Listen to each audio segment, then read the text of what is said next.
এটাই নিয়ে নিয়ে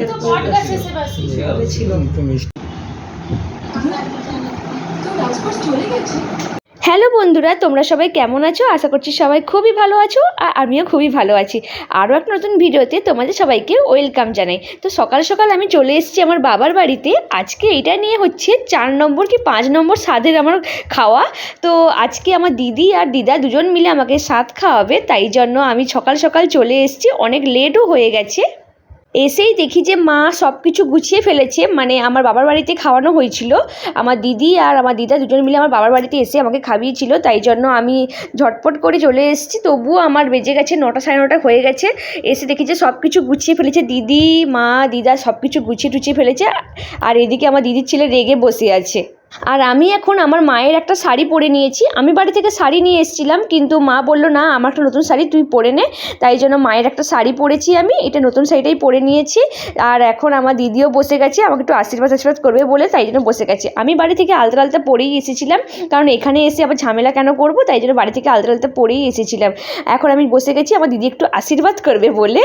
এই সবের কাজটা শেষ হয়ে গেলে আবার দুপুরে যেন রান্না বান্না শুরু করতে হবে, তাই জন্য মানে মা দিদিরা সব শুরু করবে, তাই জন্য আমি আগে থেকে একটু বসে গেলাম। আর আমি আগে থেকেই বলে দিয়েছিলাম যে আমার জন্য হাবিজাবি কোনো কিছুই বেশি বানাবি না, আমার সিম্পলের উপরেই করবি। তাই জন্য এরকম 7 রকমের ফল, 7 রকমের মিষ্টি, এমনি লুচি তরকারি এইসব করেই আমাকে আজকে খাইয়েছিল। আবার দুপুরবেলা তো অনেক মেনু, তোমাদের তো সবটাই শেয়ার করব। আর এখন আমি আমার দিদির ছেলেকে বলছি তুই আমার পাশে এসে বস, ও তো রেগে টেগেই আছে। আর আজকের ভিডিওটা করে দিচ্ছিল আমার ভাই, ওকে আমি একটু সামনে পেয়েছি, আমি বলছি একটু ভিডিওটা করে দে। আমার ভিডিও করে দেওয়ার মতন কেউ থাকে না, আমি একা একাই ভিডিও করি, তাই জন্য ভাইকে বললাম একটু ভিডিওটা করে দে। আর আজকে তো আমার দিদি আর দিদা দুজন মিলে খাওয়াচ্ছে, আর এরপরে যে আরও কতজন লাইনে আছে খাওয়াবে বলে, তার জন্য আমার মানে কোনো ঠিকই নেই। এতজন আমাকে খাওয়াবে, তাই জন্য আমি আগে থেকেই মানে বুক হয়ে গেছি। 1 সপ্তাহ কি গো, ওই রথের দিন থেকেই যেন চলছে আমার খাওয়া দাওয়ার পর্ব চলতেই আছে। এখন দিদি আমাকে সকাল সকাল মিষ্টি খাওয়াচ্ছে, বলছি আমাকে একটু মিষ্টি খাওয়াস না, আমার ঝাল কিছু খাওয়া, আমার মিষ্টি এত ভালোই লাগে না। আরও যে কত আমি স্বাদ খাবো তা আমি জানি না, আমি খেতে খেতে হাঁপিয়েই গেছি বলতে গেলে। তো অনেকেই আমাকে শাড়ি দিয়েছে, আবার অনেকেই আমাকে টাকা দিয়েছে। যারা টাকা দিয়েছে না, আমার মনে হয় একটু ভালোই হয়েছে। কেন বলো তো, এত শাড়ি নিয়ে আমি বা কী করব। তো এখন আমি আমার দিদির জন্য একটা শাড়ি কিনে নিয়ে এসেছিলাম, ওটা আমি আমার দিদিকে একটা দিয়ে দিলাম এখন। আর যাই হোক, এখন আমি বসে পড়ি খেতে। নে তো আমি একটু ভিডিও করি তো একটু। Start 1 2 3 start. এই তো লজ্জা লাগছে। আজ আমি চলে এসেছি আমার বাবার বাড়িতে। আজকে দিদি আর আমার দিদা দুজন মিলে খাওয়াচ্ছে আমাকে, তাই জন্য সকাল থেকে ভিডিও ঠিকঠাক করতে পারিনি। এখানে এসে বসেই আগে তোমাদের সঙ্গে কথাই বলছি। আজ দেখো এত কিছু মেনু আজকে দুপুরেও অনেক কিছু মেনু হচ্ছে, সবটা তোমাদের সঙ্গে আজকে দিনটা শেয়ার করব। তাহলে আমারও খুব খিদে পেয়ে গেছে, এখন খেয়ে দিয়ে নেই, তারপরে কথা হচ্ছে। খেতে বসে ভাবছি যে এত খাবার আমি একা কি করে খাই বলো তো। আর এখন আমার পাশে আমি আমার দিদিকে নিয়ে বসে আছি। দিদি আমার থাকলে না কোনো চিন্তাই থাকে না, কারণ সে থাকলে আমার প্লেটটা ওই ফাঁকা করে দেয়। আর আজকের ভিডিওতে আমি কোনোটা বেশি কথা বলছি না, কারণ হচ্ছে আমার বাড়ির পাশে রথের কম্পিটিশান আছে, তাই জন্য খুব বক্স বাজছে, তাই জন্য আমি কথাই বলতে পারছি না। খাওয়া দাওয়া তো অনেকক্ষণ আগেই শেষ হয়ে গেছে। এবার মা দুপুরের জন্য রান্না বান্না শুরু করেছে। আজকে দুপুরে অনেক কিছু মেনু। আজকে দিদি আর দিদা দুজন মিলে আমাকে খাওয়াবে। বাপরে বাপ, কত কিছু মেনু হচ্ছে আজকে। এখানেই আছে পমফ্রেট মাছ, আর এদিকে আছে ইলিশ মাছ, পটল বেগুন এইসব আছে। আরও এদিকে চিংড়ি মাছ, এখানে ভেটকি মাছ। মাছের বাজার চলে এসছে এখানে। আর আমি চিকেন খাই না বলে ওই জন্য চিকেনের কোনো কিছু হচ্ছে না, সব মাছের উপরেই হচ্ছে।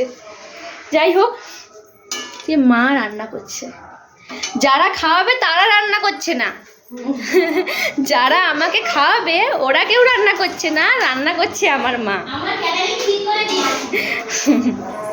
এদিকে আরও সব সবজি টবজি কাটাকুটি চলছে, আর আমি এদিকে বসে বসে শুধু রিলস করছি আর ভিডিও করছি, এই আর গল্প করছি, আমার কোনো কাজ নেই। মাঝে মাঝে আমি রান্নাঘরে এসে দেখছি যে রান্না কত দূর হলো। তো এখন আমি দেখতে এসেছি যে রান্নাটা কত দূর হয়েছে, তাই জন্য এখানে এসে দেখি বাপরে বাপ, মা তো সব কিছুই রেডি করে ফেলেছে। আরও অনেক কিছু বাকিই আছে, কিন্তু আমি কোনো কথাই এখানে বলতে পারছি না, এত পরিমাণ বক্স বাজছে তো সব কিছু তো কপিরাইট চলে আসবে। তাই জন্য আমি এমনি এমনি করে ভিডিওগুলোকে দেখিয়ে দিচ্ছি, পরে তোমাদের সঙ্গে সবটা দেখাবো যে কী কী মেনু হয়েছিল আজকে। আর এখন তো ইলিশের সিজন চলেই এসছে, আর ইলিশ মাছ সবার বাড়িতে বাড়িতে, জানো তো, যেখানেই যাচ্ছি সেখানে শুধু ইলিশ চিংড়ি আমি খেয়ে খেয়ে আর আমার ভালোই লাগছে না, এত পরিমাণ আমি ইলিশ খাচ্ছি। এদিকে মা এখন সাজাতে ব্যস্ত, আর দিদি এখানে দাঁড়িয়ে আছে, দেখছে যে কেমন সাজানো হচ্ছে। আজকে তো অনেক কিছু মেনু তোমাদের তো দেখালাম, আর এখানে দেখো মা এখানে সাজাচ্ছি। বাপরে বাপ,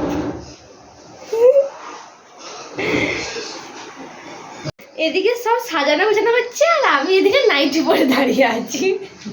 আমি শাড়ি টাড়ি আর পরবো না বাবা, যা গরম, আর এদিকে এ শাড়ি টাড়ি পরে আছে।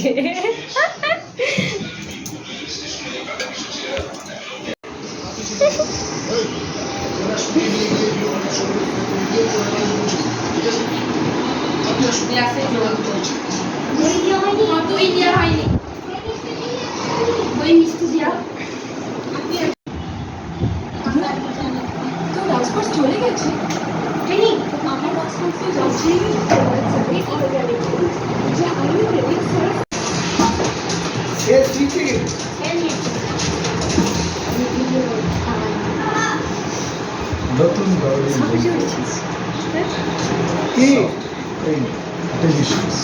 আজকে কি কি মেনু হয়েছে তোমাদের আজকে বলে দিই।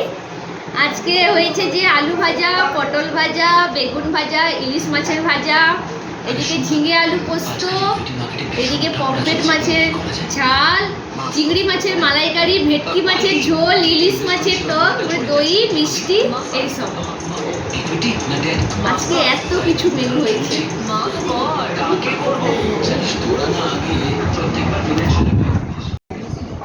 সব কিছু নিয়ে আমি বসে গেছি একটা টেবিলে, এই টেবিলে আর জায়গা নেই, আর যে সেকেন্ড লোক কেউ বসবে ওতে আর জায়গা নেই।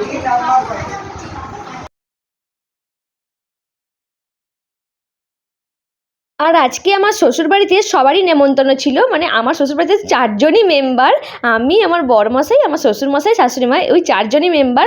আর বাবার বাড়িতে আজকে 4 জনেরই নেমন্তন্ন ছিল, আর আজকে আমাকে প্রথমেই খেতে দিয়ে দিয়েছে, কারণ আজ এখন বেজে গেছে প্রায় 2টো মতন বেজে গেছে, আর আমি তো এতক্ষণ না খেয়ে থাকি না, তাই জন্য আমি তাড়াতাড়ি করে খেয়ে নিচ্ছিলাম।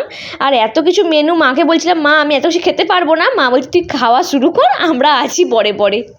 যাই হোক, এখন আমি খেতে থাকি। আর আমার জানো তো স্বাদের অনুষ্ঠানে যে অনুষ্ঠান যে হয়েছিল, ওখানে অনেক ছবি যে তুলেছিলাম, ওগুলো তোমাদের সঙ্গে পরে শেয়ার করব, একটা ভিডিওতে শেয়ার করব। অনেক আমি ছবি তুলেছি, তো ওই ছবিগুলো পরে শেয়ার করব। আর এখন আমি খেতে থাকি, তোমাদের সঙ্গে আবার পরে কথা হচ্ছে। দুপুরের পর থেকে আমি আর ভিডিওটা কন্টিনিউ করতে পারিনি, কারণ আমি দুপুরের পর থেকে খাওয়া দাওয়ার পরে আমি ঘুমিয়ে গেছিলাম, তাই জন্য সন্ধ্যাবেলায় আবার ভিডিওটা শুরু করলাম। আর এখন আমি এসেছি একটু সোনার দোকানে, কারণ আমার বড়মশাইয়ের বন্ধুর একটা বিয়ে মানে ঠিক হয়েছে, তাই জন্য ওকে একটা গিফট দিতে হবে, তাই জন্য কী নেওয়া যায় বলে এই পলার আংটিটা আমরা চয়েস করেছি। কেমন লাগছে কমেন্ট করে জানাও। আর আজকের ভিডিওটা আমরা এখানেই শেষ করছি, দেখা হচ্ছে নতুন ভিডিওতে, তাহলে টাটা।